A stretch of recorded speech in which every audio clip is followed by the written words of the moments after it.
You ever wondered what the wireless signals look like that connect the transmitter to the receiver of your RC car? Well, you're about to find out. One of the perks of working for a test and measurement company is I get to bring home these fun little toys and play with them in probably less of a serious manner than they actually get used out in industry. And what I have here is my Traxxas TRX4. It's the Bronco model, but I got the TQ1 top qualifier remote, so I don't know who's going to be necessarily looking for this video or finding it, but figured I'd give you everything I got here in case it's helpful.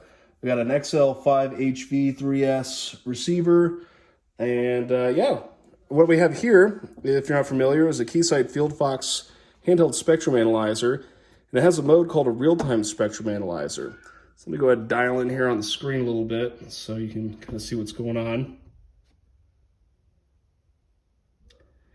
And I can tell it to, using the antenna connected to the top, tune to a particular frequency of the radio spectrum and show me what's going on in the case of this feature in real time. So let me zoom out a little bit here.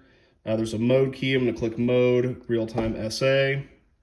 I'm already there. I'm going to click frequency distance and set my center frequency in the keypad to 2.43 gigahertz. Played with this earlier, so I'm pretty sure that's the correct center frequency I'm going to want here. Immediately, we're seeing some things. This is local Wi-Fi, probably my router, some Bluetooth devices, things that operate in this open spectrum. I'm going to go ahead and set the frequency span down to 50 megahertz. And looks good. So we have some background emissions and some interference. This is what you would expect in any sort of environment, whether it's at a home or a park, things like that. Let's go ahead and start turning on the units and see what happens. So I'm going to start by turning on the truck. And the first thing you might notice on the screen is this kind of signal here that's heart beating. That wasn't there before. So let me turn the unit back off. It's gone. Unit back on. It's on. So I'm going to set up a marker here, and it looks like basically right at 2.435 gigahertz, give or take, this truck is basically sending out a signal, hey, I'm here, does anyone see me? And then I'm going to go ahead and turn on the remote here, and whoa, we got all kinds of activity. Now I have a couple of emitters that are real close to my antenna, so I'm going to go ahead and tune down the sensitivity of the unit a little bit. Add some attenuation. And this is great because actually adding this attenuation basically filtered out the rest of our kind of background track here in the garage. And now it's basically just seeing these two relatively high powered transmitters that are blasting feet away from this antenna, right? Pretty cool.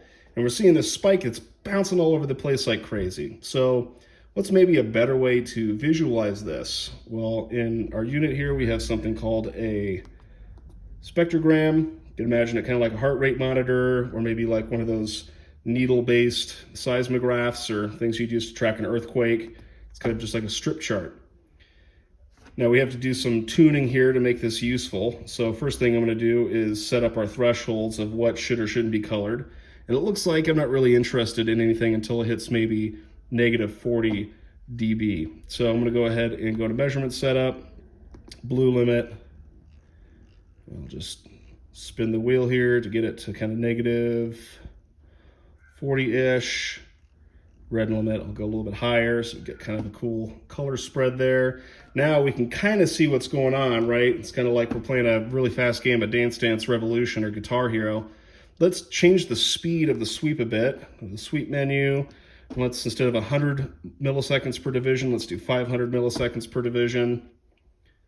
Everything's jammed together a little bit more, but it's a bit slower. I'm gonna go ahead and just stop the unit.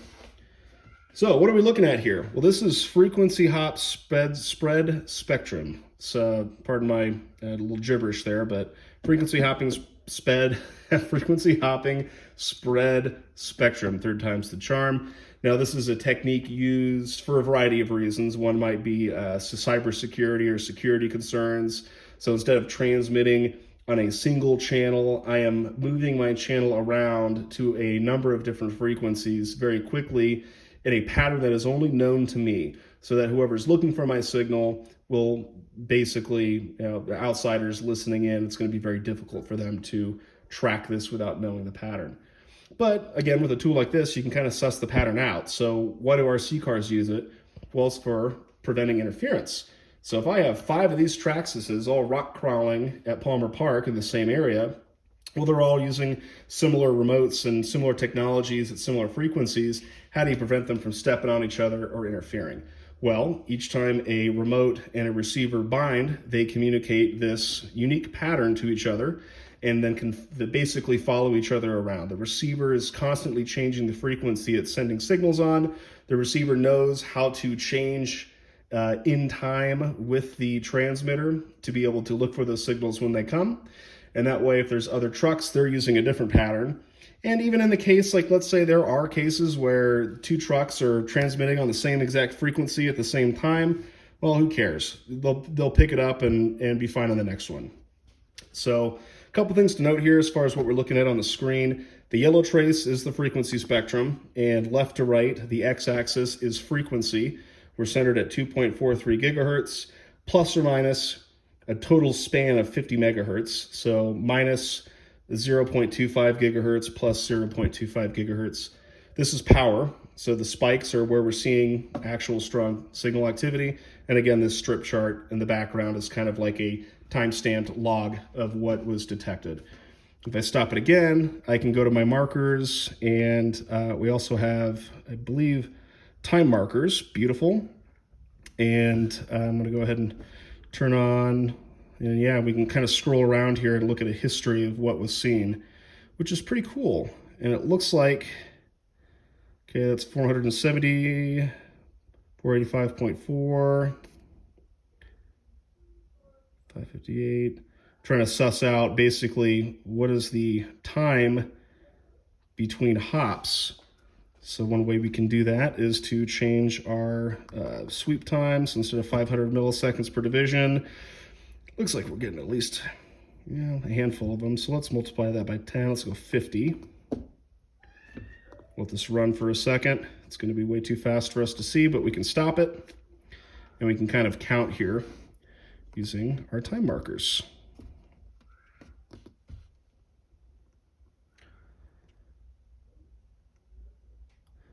We got one event that happened here. Let's find the closest one to 0 to make our math easy.